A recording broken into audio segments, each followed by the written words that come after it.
Bom dia, galera! Hoje a gente vai estudar via vídeo, porque eu estou na conferência da Fiel e vocês não. Então, como tem semana de aula, a gente tem que continuar com a nossa matéria. E hoje a gente vai ver Oséias e Joel. Oséias é bem famosa a história dele por causa do seu relacionamento com a sua esposa, que foi uma ordem de Deus para ele para casar com ela. Então vamos ver como que é o casamento de Oséias. O livro de Oséias. Vamos lá. Frase-chave do livro: lealdade de Deus. Agora você vai parar para poder lembrar todas as frases-chave dos livros que a gente estudou até agora, de Jó até agora. Então a gente tem a frase-chave de Oséias, que é lealdade de Deus. O símbolo-chave é abraçando a si mesmo. Então abraça a si mesmo aí, tô esperando você abraçar, vai logo, abraça, anda. Já foi? Então, lembrou tudo? Se não lembrou, vou dar um tempo aí pra você lembrar tudo. Vai? Já foi? Anda logo. Demorou? Jó, Salmos, Provérbios, Eclesiastes, Cantares, Isaías, Jeremias, Lamentações, Daniel, Ezequiel e agora Oséias. Lealdade de Deus e abraço a si mesmo. Vamos continuar. Título: o nome de Oséias significa libertação, salvação, é da mesma raiz do nome de Jesus, nome de Josué. O autor é o próprio Oséias, o profeta de Deus, e foi escrito por volta do ano 790 e 722. A gente não tem ali muito bem qual que é a data exatamente, mas a gente consegue ver os pecados do povo, o que Deus está prometendo que vai acontecer caso o povo não se arrependa. O lugar foi Palestina, lógico, o povo de Israel. Versículo-chave é o 11, 7 a 9. Cadê minha Bíblia? Esqueci de pegar a Bíblia. Peraí. Vou pegar.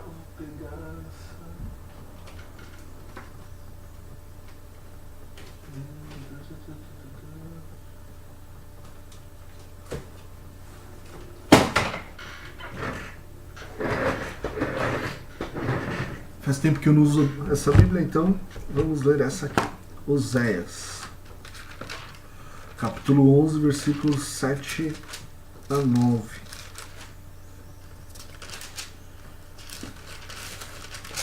Abre a sua Bíblia aí e diz assim o texto: porque o meu povo é inclinado a desviar-se de mim, se é concitado a dirigir-se acima, ninguém o faz. Como te deixaria, ó Efraim? Como te entregaria, ó Israel? Como te faria como a Admá? Como fazer-te um Zeboim? Meu coração está comovido dentro de mim. As minhas compaixões almas se acendem. Não executarei o furor da minha ira. Não tornarei para destruir a Efraim. Porque eu sou Deus e não homem, o santo no meio de ti. Não voltarei em ira. Esse é o versículo-chave de Oséias. O versículo está falando que Deus não vai voltar a destruir a nação, porque ele já colocou na cabeça, já está determinado que vai destruir, mas ele também vai restaurar a nação de Israel. Então isso é uma promessa de Deus a ele, porque o amor de Deus para com seu povo é o tema do livro, é um amor leal, como a gente viu na frase-chave. Os personagens principais são Oséias, Gomes, Jezeel e Loami, que são os nomes também dos filhos de Oséias. Então, como eu falei, o nome de Oséias vem da mesma raiz hebraica do nome de Josué. Yahweh é a salvação. Ele profetizou por cerca de 30 anos antes do cativeiro do norte. Foi bastante tempo de pregação, foi uma pregação muito dura também. Só que o povo não se arrependeu. Como a gente sabe, no ano 722, Israel foi invadido, né, e foi levado pela Síria para o exílio. Oséias parece ser uma pessoa terna, indubitavelmente guiada pela compaixão pelo seu povo em virtude da dor que seu relacionamento conjugal produzira. Porque a ideia de Deus para Oséias é que ele fosse impactado pela pregação e para que ele sentisse aquilo que o próprio Deus estava sentindo com relação ao povo de Israel. Porque Deus sempre fala que o pecado do povo para com ele é um adultério. É o pior tipo de pecado dentro de um relacionamento. Então, Deus faz com que Oséias sinta essa dor para que ele possa se simpatizar e também entregar uma mensagem muito mais profunda para o povo, muito mais emotiva, porque ele está passando pela mesma coisa. E da mesma forma como Deus manda Oséias perdoar sua esposa, Deus perdoa o povo de Israel também e restaura o relacionamento com ele. O profeta pertencia à classe alta da sociedade. Ele não era pobre, ele era quase um nobre, né? E a mensagem divina foi dada através do exemplo da própria família do profeta, como a gente falou. Inclusive os nomes dos filhos dele têm a ver com a mensagem. A situação política era de medo em todo o Oriente Médio, porque a Síria estava crescendo, o poder dela estava muito grande, e não existia nenhum povo no Oriente Médio que podia enfrentar a Síria. E a Síria já estava chegando ali no meio do Oriente Médio. E o reino de Israel, apesar dos seus reis ímpios, vinha de uma época muito próspera, tanto militar como política e financeira. Mas isso estava mudando já. E Oséias vai falar que esses tempos não vão durar para sempre. A situação moral da nação era deplorável. Daí vem a ilustração de que o povo de Israel é como a esposa de Oséias, uma adúltera, pior do que uma prostituta. Os sacerdotes se unem aos salteadores, conforme diz lá no capítulo 6, versículo 9, e eles sacrificavam as crianças e se prostituíam cultualmente. Isso era algo muito comum no meio do povo. As pessoas falavam, eu vou adorar o Deus tal, Baal, Azerá, seja lá qual for. E isso incluía, além de levar sacrifício, incluía também a prostituição cultual.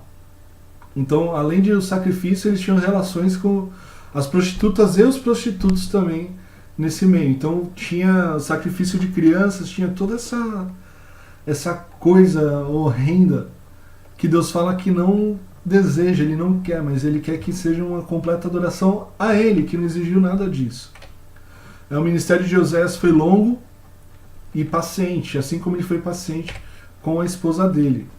E a ênfase é no amor matrimonial de Deus. Um amor que é disposto a perdoar, um amor que está disposto a se relacionar novamente com a esposa que adulterou. Esse também é um versículo importante no livro de Oséias. Desposar-te-ei comigo para sempre, desposar-te-ei comigo em justiça e em juízo, e em benignidade e em misericórdia. Desposar-te-ei comigo em fidelidade e conhecerás ao Senhor. É o que Deus vai fazer na restauração final de Israel. Essa restauração ainda não aconteceu, mas ela ainda vai acontecer. Isso aqui a gente já viu. Isso aqui já viu. Então, o casamento falido do profeta como exemplo do amor de Deus. A esposa de Oséias, ela abandona Oséias e vai ficar com os amantes dela, abandona os filhos, abandona tudo. E ela passa muito tempo junto com os amantes, indo atrás de homem, depois de homem, atrás de homem. E chega um momento que nenhum dos amantes dela quer ela mais. Então, ela acaba virando escrava, e Oséias encontra ela sendo vendida pelos amantes dela como escrava. Então, Deus manda Oséias comprar ela de volta, perdoá-la e restaurar ela no seu casamento. Tá? Agora você imagina a dor que Oséias devia estar sentindo e também como era difícil para ele perdoar. Mas Deus fala para ele perdoar porque é isso que ele faz com Israel, e o pecado de Israel é ainda muito pior. E Oséias perdoa e ama ela. É a ordem que Deus dá. Vai lá e ama ela. Porque amor não é sentimento. Amor é atitude, é trazer de volta para a comunhão, é mostrar com aquilo que você faz, aquilo que você fala, o quanto você ama. E foi isso que Oséias fez. E muita gente confunde no começo do livro que Gomer era uma prostituta. A palavra no hebraico pode até ter significado, mas não necessariamente. Pode ser uma mulher que é propensa a isso, mas não que ela era uma prostituta, mas tinha um relacionamento, não um relacionamento, mas uma propensão a esse tipo de pecado. Então a gente não pode afirmar que ela era uma prostituta, nem que ela não era, mas é uma palavra que pode ter vários significados. Continuando. Os nomes dos filhos de Oséias: Jezreel, que significa Deus semeará. O vale de Jezreel era um grande campo de batalha onde a dinastia de Jeú foi estabelecida. E ali nesse campo Deus faz várias promessas do que vai acontecer também.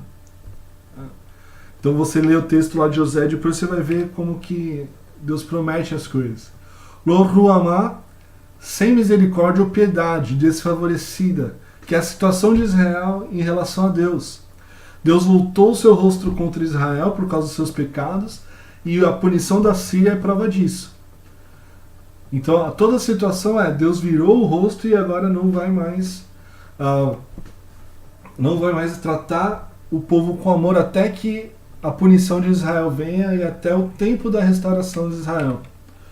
E depois Lo-Ami, terceiro filho de Oséias, não meu povo, porque Deus chamava Israel de seu povo, mas agora não é mais o povo dele por causa do pecado.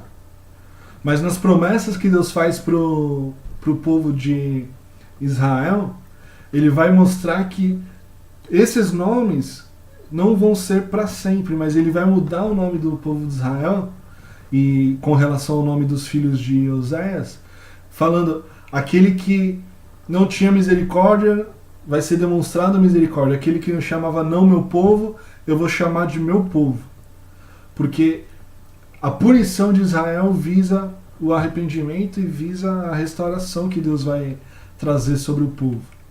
Isso é muito legal porque Deus não desampara o povo que ele escolheu.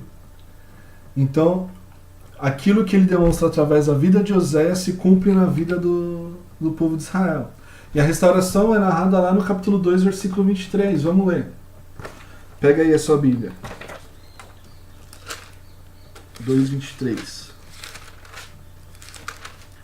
Diz assim: semearei Israel para mim na terra, e compadecer-me-ei da desfavorecida. E a não meu povo direi: tu és o meu povo, e ele dirá: tu és o meu Deus. A narrativa da história de Oséias, ela é bem curta, tem poucos capítulos. E o restante do livro são só as profecias quanto à queda e quanto à restauração do povo de Israel. Deus não vai deixar que o povo continue sem misericórdia e não vai deixar continuar que eles sejam considerados como não povo de Deus. Então essa restauração vai acontecer, como aconteceu com Oséias e a sua esposa. Então a gente tem capítulos 1 a 3, a narrativa histórica da história de Oséias com a sua esposa e os seus filhos. Capítulos 4 a 5, o período pré-guerra, Sírio-Efraimita, que estava acontecendo naquela época. Capítulo 5 a 8, o período de sobreaviso militar, que a guerra vai acontecer, embora pareça que não vai, parece que está tudo em paz, mas vai acontecer. Depois, capítulo 9, 1 a 9, a bonança antes da tempestade. Parece que não vai ter nada, mas vai ter. E do 9:10 ao 13, nuvens ameaçadoras chegando e finalmente desabam em chuvas torrenciais que desolam a nação. O povo não esperava, apesar do profeta falando tempo após tempo que ia acontecer, o povo não estava acreditando, como quase todos os profetas, acontece a mesma coisa. Mas acontece e o povo é pego meio de surpresa que não é uma surpresa. É porque já tinha sido avisado, mas eles não esperavam. E por último, o capítulo 14 são as promessas divinas de restauração. Num livro cheio de profecias ruins, o capítulo 14 funciona como um bálsamo sobre a nação, né? E a gente tem aqui no capítulo 14 o seguinte: volta, ó Israel, para o Senhor teu Deus, porque pelos teus pecados estás caído. Tende convosco palavra de arrependimento e convertei-vos ao Senhor. Diz-lhe: perdoa toda iniquidade, aceita o que é bom, e em vez de novilhos os sacrifícios dos nossos lábios. A Síria já não nos salvará, não iremos montados em cavalos, e não mais diremos a obra das nossas mãos. Tu és o nosso Deus, por ti o órfão alcançará misericórdia. Curarei a sua infidelidade, eu de mim mesmo os amarei, porque a minha ira se apartou deles. Serei para Israel como orvalho, ele florescerá como lírio, e lançará suas raízes como o cedro do Líbano. Estender-se-ão os seus ramos, o seu esplendor será como o da oliveira, e sua fragrância como a do Líbano. Os que assentam de novo a sua sombra voltarão, serão vivificados como cereal, e florescerão como a vide. A sua fama será como do vinho do Líbano. Ó Efraim, que tenho eu com os ídolos? Eu te ouvirei e cuidarei de ti. Sou como o cipreste verde, de mim se acha o teu fruto. Quem é sábio que entende estas coisas? Quem é prudente que eu as saiba? Porque os caminhos do Senhor são retos, e os justos andarão neles, mas os transgressores neles cairão. Então a promessa de Deus é que Ele vai cumprir tudo isso. Beleza? Alguma dúvida? Não estou ouvindo ninguém está com dúvida, então vamos continuar para Joel.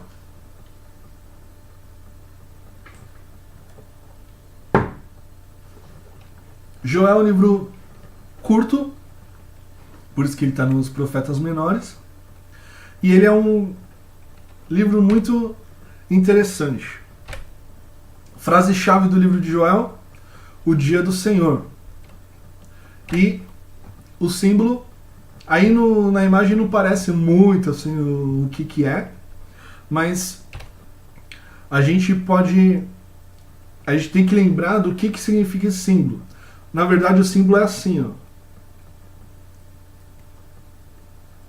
Indo para frente, como se fosse uma boca comendo. Porque está falando a respeito dos gafanhotos que irão destruir todas as coisas. A gente vai falar sobre isso daqui a pouco. Então passa um tempo aí revendo tudo desde Jó até agora. Anda. Vai. Faz tudo de novo. Tô esperando. Vai logo. Terminou? Então vamos lá. Título: Joel significa Yahweh é Deus. O autor é o próprio profeta Joel, e a data é de 810 a 795, no período já do reino dividido.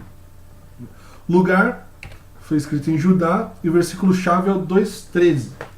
Abre lá. 2:13.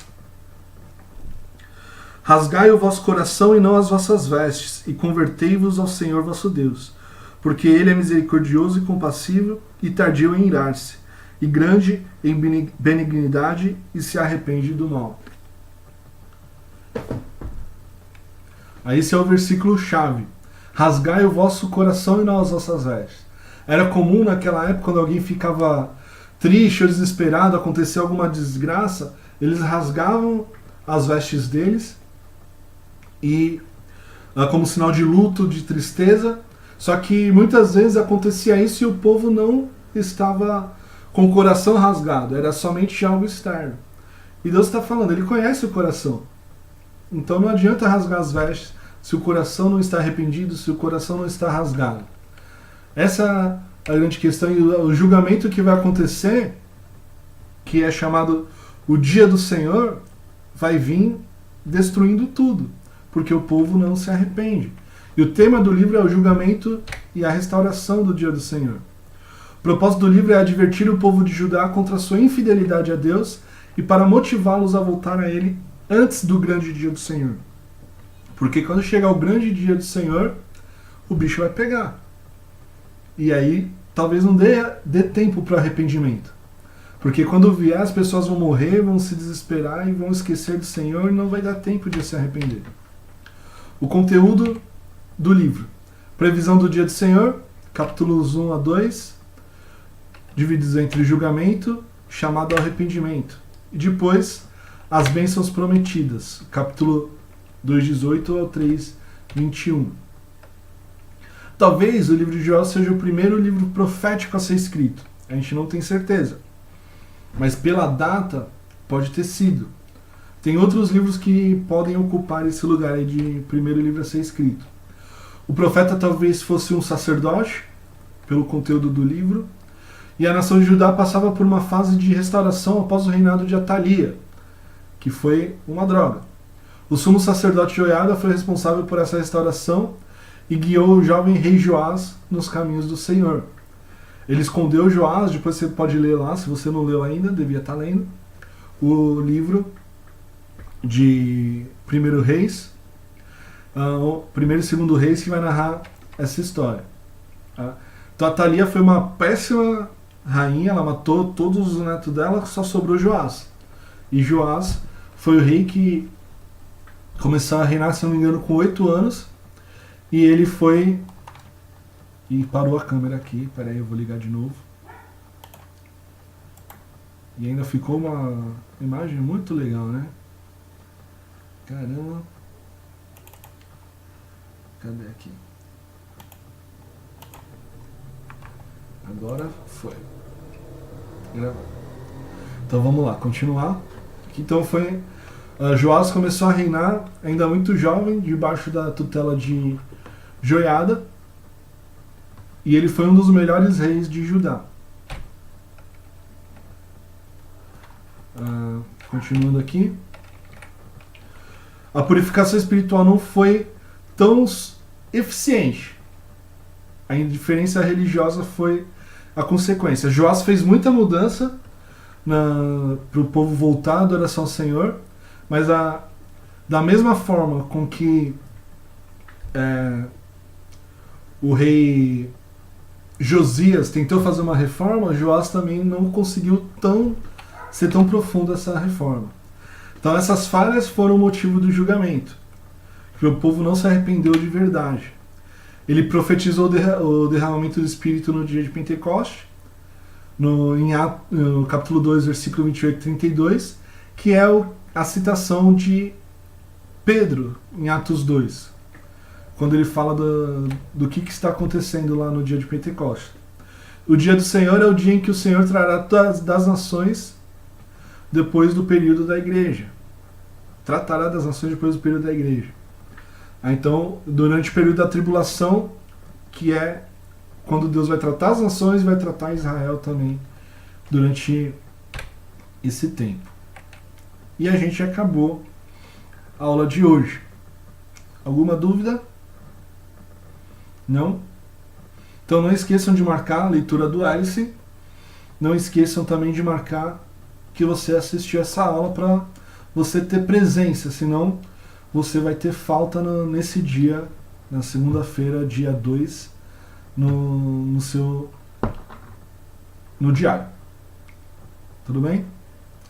Então, até mais, até depois do recesso. Aproveitem, descansem, que a gente volta com tudo. Abração!